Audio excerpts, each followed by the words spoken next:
Di langit yang retak oleh cahaya emas dari tenggara, para dewa melayang di angkasa, satu persatu jatuh, terpental dan kalah. Bukan oleh pasukan raksasa, bukan karena perang, bukan karena kutukan, tapi oleh seekor sapi betina. Dialah Lembu Andini, sosok agung yang dipuja sebagai dewi, diyakini membawa keselamatan. Tapi siapa sangka di balik kesuciannya tersembunyi kekuatan gaib yang bahkan bisa mengguncang kahyangan. Dan ketika para dewa tak mampu menaklukkannya, hal ini membuat Batara Guru, Raja Kahyangan, akhirnya turun sendiri ke bumi. Ini bukan sekedar cerita tentang sapi, tapi tentang benturan langit dan bumi, kepercayaan dan kekuasaan. Selamat datang di channel Dongeng Jawa, tempat di mana rahasia cerita dibuka dan legenda lama berbicara kembali.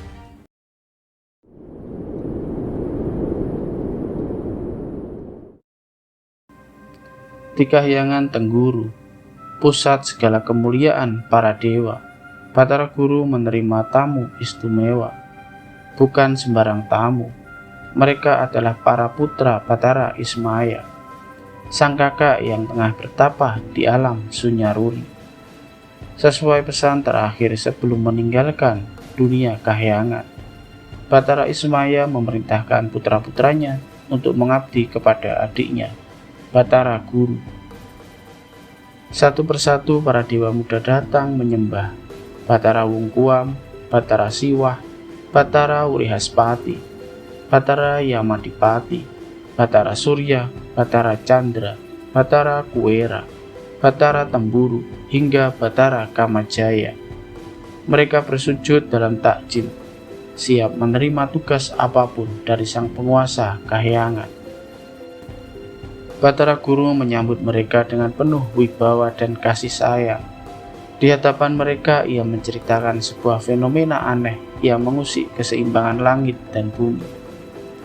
Sinar teja sebuah cahaya memancar dari arah tenggara, tegak lurus bagaikan pelangi suci yang menembus langit. Sumbernya bukan dari Kahyangan, bukan pula dari Gunung Sakti, tapi dari seekor sapi betina. Sapi itu bernama Lembu Andini, tapi bukan sapi biasa. Ia makhluk suci yang kini dipuja sebagai dewi oleh rakyat kerajaan Himaka di wilayah pegunungan Himalaya. Masyarakat di sana percaya bahwa Lembu Andini membawa keberkahan dan keselamatan. Mereka menjadikannya pusat agama dan mengabaikan para dewa. Batara Guru mengatakan hal ini tidak bisa dibiarkan begitu saja. Maka ia memerintahkan para keponakannya untuk turun tangan, bukan hanya untuk menaklukkan, tapi untuk mengembalikan keseimbangan dan ajaran yang benar. Dan begitu tugas diterima, Batara Wungkuam dan saudara-saudaranya pun berangkat dengan semangat membara menuju bumi untuk menghadapi Lembu Andini.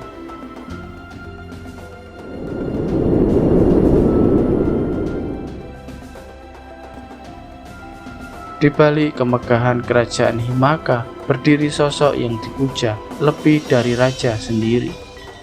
Seekor sapi betina sakti bernama Lembu Andini. Ia bukan sekedar hewan, melainkan makhluk agung yang bisa berbicara, memiliki ilmu kesaktian yang tinggi, dan diyakini sebagai titisan ilahi. Seluruh rakyat Himaka menyembahnya.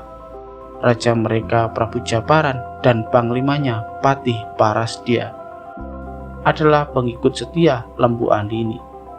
Menjaga kehormatannya seperti menjaga jiwa mereka sendiri. Suatu hari Lembu Andini memanggil Prabu Jabaran dan Patih Parasdia. Dengan mata tajam penuh wibawa, ia berkata, akan datang para utusan langit, putra-putra Batara Ismaya. Mereka diutus Batara Guru untuk menghentikan penyembahan padaku. Bersiaplah wahai Jabaran, karena ini bukan sekedar pertarungan kekuatan, tapi pertarungan keyakinan. Dan benar saja, tak lama setelah itu langit Himaka berubah. Angin membawa hawa kahyangan para dewa muda Batara Wungkuam dan saudara-saudaranya tiba di perbatasan. Mereka segera dihadang pasukan Himaka. Dengan tenang namun tegas, Batara Wungkuam menyampaikan maksud mereka, agar Prabu Japaran dan rakyatnya berhenti menyembah Lembu Andini dan kembali pada ajaran para dewa. Namun Prabu Japaran tak gentar, ia malah menantang balik. Jika kalian memang utusan dari Kahyangan, maka buktikan bahwa kepercayaan kalian lebih mulia dari Lembu Andini yang sudah melindungi rakyatku selama ini. Kata-kata pun berubah menjadi senjata, perang pun meletus, teriakan, dentingan senjata, dan gemuruh mantra memenuhi udara. Dalam waktu singkat, para putra Batara Ismaya berhasil memukul mundur pasukan Japaran. Mereka seperti dewa perang turun ke bumi. Tapi kemenangan itu tak bertahan lama. Dari tengah medan yang porak-poranda, muncullah Lembu Andini. Tubuhnya menyala dalam cahaya spiritual. Ia tidak membawa senjata, hanya pancaran kekuatan dari dalam dirinya yang membuat bumi bergetar. Para dewa mencoba menghadangnya. Batara Wungkuam maju paling depan. Namun begitu mendekat, ia merasa tubuhnya berat seperti tertimpa gunung. Adik-adiknya mencoba membantu, tapi sia-sia. Daya spiritualnya memancar ke segala arah, memantul di langit dan bumi. Hingga satu persatu para putra Batara Ismaya terpental jauh kembali ke Kahyangan Tengguru dalam keadaan terluka batin. Untuk pertama kalinya para dewa muda mengalami kekalahan memalukan, dan yang mengalahkan mereka hanyalah seekor sapi betina.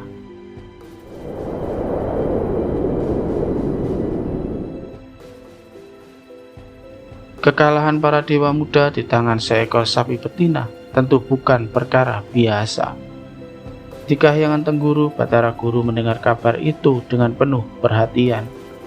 Para keponakannya putra Batara Ismaya baru saja terpental kembali dari bumi karena tak kuasa menghadapi kekuatan spiritual Lembu Andini.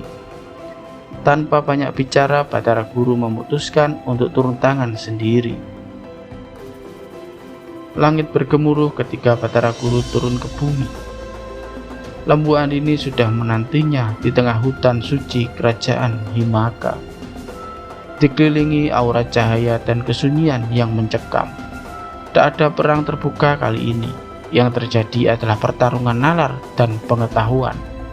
Mereka berdua terlibat dalam adu kepandaian, saling menguji siapa yang lebih paham tentang asal-usul semesta, hukum alam, dan rahasia dunia gaib. Namun Batara Guru tak hanya unggul dalam kesaktian, ia juga memiliki kebijaksanaan dan ketajaman batin. Dengan suara tenang, ia mengungkap rahasia kelahiran Lembu Andini. Kau bukanlah makhluk suci, sebagaimana yang dipercaya rakyat Himaka. Kau adalah anak dari jin roh Patana, jin yang dahulu terusir dari langit. Lembu Andini terdiam. Kata-kata itu bagai belati. Ia tak menyangkal, namun perasaannya campur aduk antara amarah dan rasa malu. Dalam ledakan emosi, ia menyerang Batara Guru. Maka pecahlah pertarungan yang sesungguhnya, 1 lawan 1, antara penguasa Kahyangan dan makhluk suci dari bumi. Lembu Andini mengerahkan seluruh kekuatannya, cahaya, mantra, kekuatan batin hingga ilmu pelindung. Tapi Batara Guru tetap tegak tak bergeming. Dengan penuh ketenangan ia membuka aji pangabaran, ilmu pamungkas yang bisa meluluhkan kekuatan spiritual lawan. Cahaya putih lembut mengelilingi tubuh Batara Guru, lalu menyelimuti tubuh Lembu Andini. Perlahan tapi pasti, kekuatan sang sapi suci melemah. Jiwanya yang sebelumnya bergolak kini luluh oleh ketenangan Batara Guru. Lembu Andini tersungkur, ia menyerah. Dan sebagai bentuk penyerahan total, Lembu Andini membiarkan Batara Guru naik ke punggungnya. Ia kini bukan lagi makhluk yang dipertuhankan, tapi menjadi kendaraan sang Raja Kahyangan. Tidak lama kemudian Prabu Japaran dan Patih Parasdia datang bersama para rakyatnya. Mereka terkejut bukan main. Di hadapan mereka berdiri seorang laki-laki agung, berdiri di atas punggung Lembu Andini yang selama ini mereka sembah. Namun Lembu Andini dengan suara yang dulu dipuja-puja berkata dengan rendah hati, "Mulai hari ini aku telah mengikuti jalan kebenaran. Aku tunduk pada Batara Guru, Raja para Dewa. Dialah yang layak kalian sembah." Tentu saja rakyat Himaka bergetar. Prabu Japaran masih ragu. Tetapi Batara Guru tak ingin memaksa. Ia hanya menunjukkan sedikit dari cahaya kesaktiannya. Dan cukup itu saja. Prabu Japaran, Patih Parasdia, dan seluruh rakyatnya langsung bersujud. Mereka tidak mampu berdiri di hadapan kekuatan sebesar itu. Sejak saat itu Lembu Andini menjadi kendaraan suci Batara Guru, dan sang penguasa kahyangan mendapat gelar baru, Sang Hyang Pasupati, artinya penguasa hewan ternak, sebab dari tangannya semua makhluk manusia maupun binatang dapat mengenal ajaran kebenaran.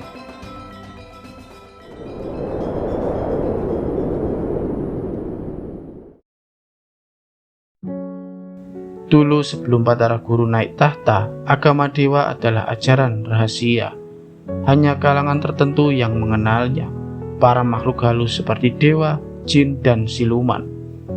Dari zaman Sang Hyang Nur Cahya hingga Sang Hyang Tunggal, ajaran ini hidup dalam alam gaib, tak terjamah oleh makhluk berdaging dan bertulang. Namun setelah Batara Guru berkuasa, segalanya berubah. Tidak hanya karena kesaktiannya, tetapi karena satu hal yang sangat penting. Batara Guru memiliki dua sisi. Ia bisa berbadan rohani seperti para dewa, sekaligus berbadan jasmani seperti manusia. Ia bisa masuk ke alam halus dan juga hadir nyata di dunia manusia. Dan karena itulah agama dewa mulai turun ke bumi, menyapa manusia dan makhluk kasar lainnya. Awal mula penyebaran itu terjadi di kerajaan Himaka. Setelah Lembu Andini menyerah dan menjadi kendaraan Batara Guru, maka seluruh rakyat Himaka, termasuk Prabu Japaran dan Patih Parasdia, ikut tunduk. Prabu Japaran bahkan tercatat sebagai raja manusia pertama yang memeluk agama dewa. Ia adalah tonggak penting dalam sejarah, sebab dari sinilah penyebaran itu meluas. Batara Guru lalu melanjutkan perjalanannya ke tanah Tiongkok. Di sana ia menghadapi berbagai tantangan dan budaya yang berbeda. Namun berkat kebijaksanaannya, rakyat di negara itu pun terbuka hatinya. Agama dewa diterima dengan sukacita, dipelajari dan diamalkan. Sementara itu di tanah Himaka, tanah kelahiran Lembu Andini, ajaran Batara Guru mulai menggantikan kepercayaan lama. Di tempat-tempat suci, patung-patung dewa didirikan, upacara diadakan, dan para pemimpin spiritual mengajarkan nilai-nilai dari ajaran kahyangan. Dalam waktu yang tidak lama, dua benua besar, Hindustan dan Tiongkok, telah menerima agama dewa. Ajaran yang dulu hanya milik langit kini menjadi milik bumi. Dan karena keberhasilannya menyatukan dunia rohani dan dunia jasmani, rakyat bumi dan makhluk langit, maka Batara Guru pun mendapatkan gelar baru yang agung, Sang Hyang Jagatnata, yang artinya penguasa dunia. Begitulah kisah agung tentang Lembu Andini, makhluk yang dulu dipuja sebagai dewi, namun akhirnya tunduk kepada cahaya kebenaran. Dan tentang Batara Guru yang bukan sekedar dewa, tapi penjembatan antara langit dan bumi, antara roh dan raga, antara kekuatan dan kebijaksanaan. Dari Himalaya hingga ke Tiongkok, dari dunia manusia ke alam gaib, ajaran dewa pun menyebar, tidak dengan pedang, bukan pula dengan paksaan, tapi dengan keteladanan, cinta, dan kebijaksanaan. Lembu Andini menjadi kendaraan sang penguasa jagat, Prabu Japaran menjadi pemeluk pertama, dan Batara Guru menjadi Sang Hyang Jagatnata, penguasa dunia, penuntun segala makhluk menuju cahaya kebenaran. Karena dalam setiap zaman selalu ada mereka yang mengaku suci, tapi justru menyesatkan, dan selalu ada mereka yang diam namun menyinari seluruh dunia. Terima kasih telah mendengarkan cerita ini. Mohon maaf bila ada kekurangan atau kekeliruan dalam penyampaian cerita. Jangan lupa subscribe, like, dan share jika kalian suka dengan kisah-kisah seperti ini. Silahkan tulis di kolom komentar jika ingin menambahkan versi atau pendapat kalian. Sampai jumpa di kisah pewayangan berikutnya.